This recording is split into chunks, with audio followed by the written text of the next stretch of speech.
Hello बच्चों, तो आज हम डिस्कस करने वाले हैं रेस्पिरेटरी वॉल्यूम एंड कैपेसिटीज। ये एक टॉपिक है breathing and exchange of gases का, जो बहुत ही इंपॉर्टेंट टॉपिक है। इसमें से एक क्वेश्चन आना ही आना है।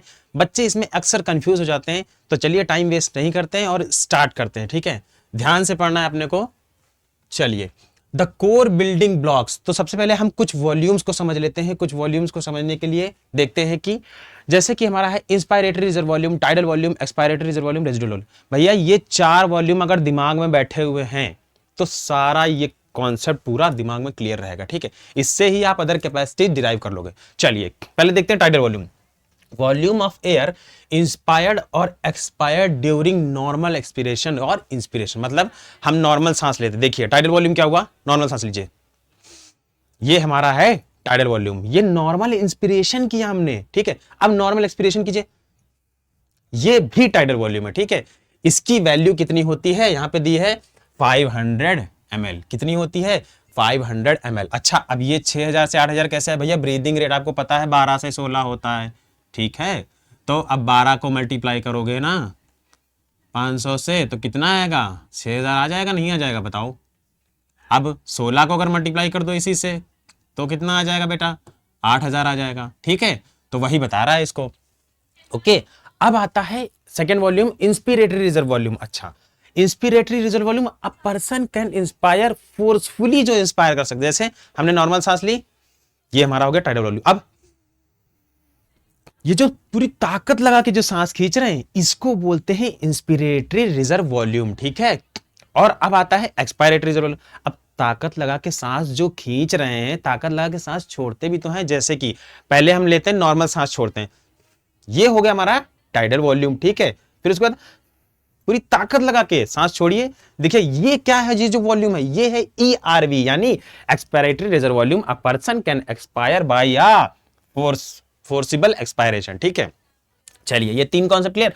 अब आता है रेजिडुअल वॉल्यूम, वो वॉल्यूम ऑफ एयर जो लंग्स में आपके रहेगी ही रहेगी, जिद्दी एयर, इसको आप बाहर नहीं कर सकते। ठीक है, ये आपके उसमें रहती है, जो कि है 1100 से 1200 ml। पूरी फोर्सफुल एक्सपायरेशन करने के बाद भी कुछ वॉल्यूम ऑफ एयर रह जाता है लंग्स में, उसको बोलते हैं रेजिडुअल वॉल्यूम। ठीक है, ये कॉन्सेप्ट क्लियर। देखिए अब ये याद नहीं रहेगा तो इसीलिए ये डिब्बे याद रख लीजिए। ठीक है, इस तरीके से ब्लू डिब्बा इतना है, ग्रीन डिब्बा ये है, ऑरेंज डिब्बा ये है, ग्रे डिब्बा ये है, इस तरीके से। ठीक है, तो मान के चलिए कि आपने सांस को खींचा, तो मतलब हल्का सा नॉर्मल खींचा, तो मान के चलिए भैया आपने टाइडल वॉल्यूम खींचा, आपने ग्रीन डिब्बा एक अंदर ले लिया। ठीक है, उसके बाद आपने नॉर्मल सांस ली और ताकत लगा के सांस ली, यानी टीवी प्लस IRV, यानी आपने 2 डिब्बे अंदर ले ली। इस तरीके से याद रखेंगे ना तो आपके दिमाग में बैठा रहेगा। चलिए नेक्स्ट स्लाइड पर बढ़ते हैं।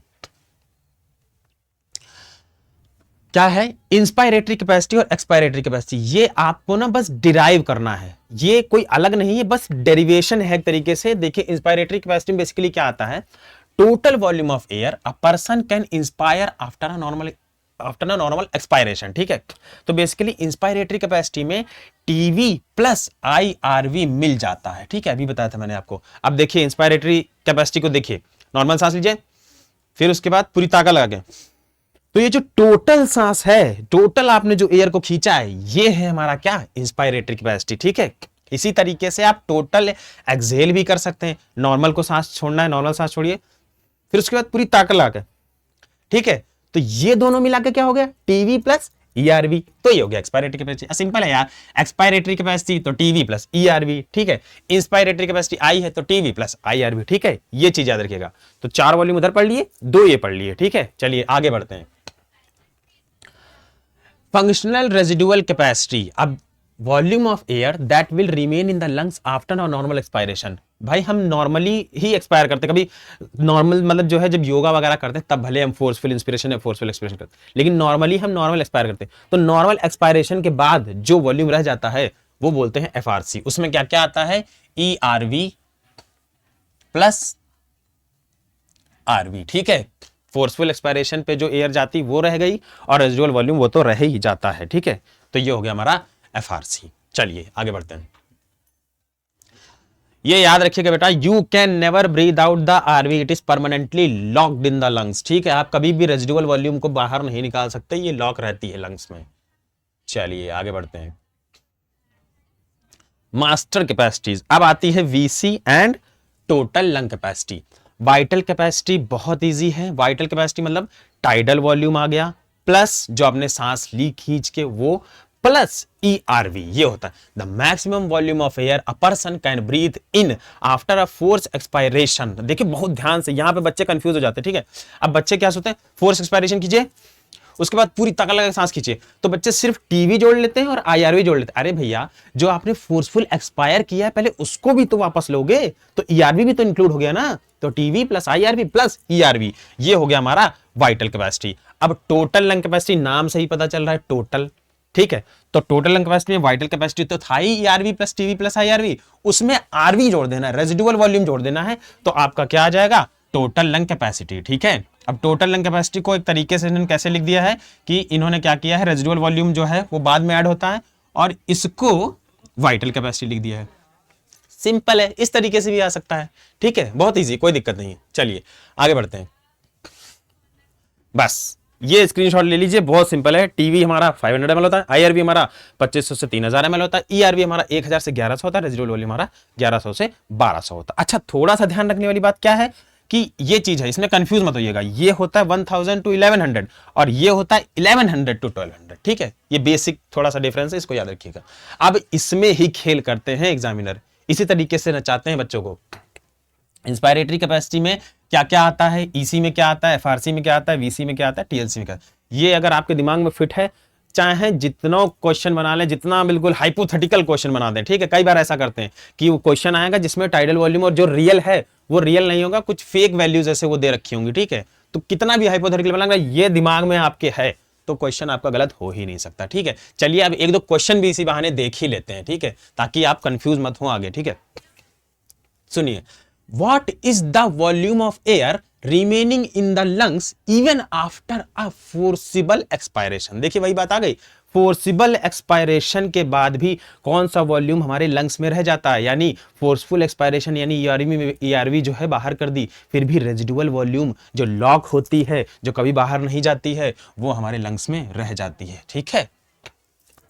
चलिए, Which of the following equations correctly represents vital capacity। अभी बताया वाइटल कैपेसिटी, आपके दिमाग में तुरंत आना चाहिए, vital capacity TV plus IRV plus ERV। देखो भैया कहीं दिख रहा है, हाँ भैया दिख रहा है, ERV plus TV plus IRV, ठीक है।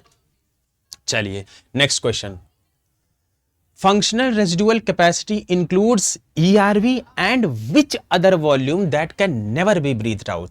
पहली लाइन अब यहीं से समझ गए, that can never be breathed out, logged volume यानी रेजिडुअल वॉल्यूम। और FRC को जब सॉल्व करेंगे तो आपको पता चलेगा कि यस, FRC में ERV प्लस RV दोनों चीजें आती हैं।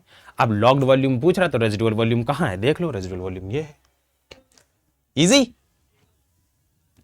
चलिए, which capacity represent the total volume of air accommodated in the lungs at the end of forced inspiration. देखिए फोर्स्ड इंस्पायरेशन जब लेते हैं तो पूरी ताकत से सांस खींचा है, यानी एक तरीके से क्या पूछ रहा है पता है, टोटल लंग कैपेसिटी ही पूछ रहा है, ठीक है। फोर्स इंस्पायरेशन के बाद, क्योंकि जब हमने सांस ली तो हमारे पास ERV ऑलरेडी था ही था, रेजिडुअल वॉल्यूम उसमें पड़ा ही रहता है, टाइडल वॉल्यूम हमने 500 ml होता वो खींचा, और फोर्सफुल इंस्पायरेशन तो IRV आ गया, तो बेसिकली टोटल ही आ गया। तो फाइनल क्वेश्चन हमारा हो गया टोटल लंग कैपेसिटी। बताइए बच्चों, शॉर्ट हो गया ना, बिल्कुल बिल्कुल शॉर्टेड है ये। इस लेक्चर को अगर आप ध्यान से पढ़ लेंगे और दिमाग में बिठा लेंगे तो आप कभी नहीं भूलेंगे। सिंपल सा फंडा है यार, मैंने जो ब्लॉक बनाए थे ना वो इसीलिए बनाए थे कि आपको ध्यान रहे, तो आप ब्लॉक का कलर याद कर सकते हो, ठीक है, अगर कंफ्यूज होते हो। मतलब आपको क्या करना है कि आपने सांस खींची तो आपने एक ब्लॉक ले लिया, मतलब टाइडल वॉल्यूम का कोई वो ब्लॉक दिमाग में रखो कि ये ले लिया, फिर आपने और सांस खींची तो 2 ब्लॉक ले लिए, फिर छोड़ी तो कौन सा ब्लॉक चला गया। इस तरीके से याद रखोगे ना तो दिमाग में फिट रहेगा, और इसी तरीके से क्वेश्चन आते हैं। नीट 2026 में भी आपको एक क्वेश्चन इससे मिल जाएगा। ओके बच्चों, आई थिंक अब समझ में आ गया होगा। मिलते हैं नेक्स्ट वीडियो में, इसके बाद डिस्कस करेंगे हम डिसऑर्डर्स क्या होते हैं हमारे रेस्पिरेशन में, ठीक है। ओके बच्चों, all the best, bye bye.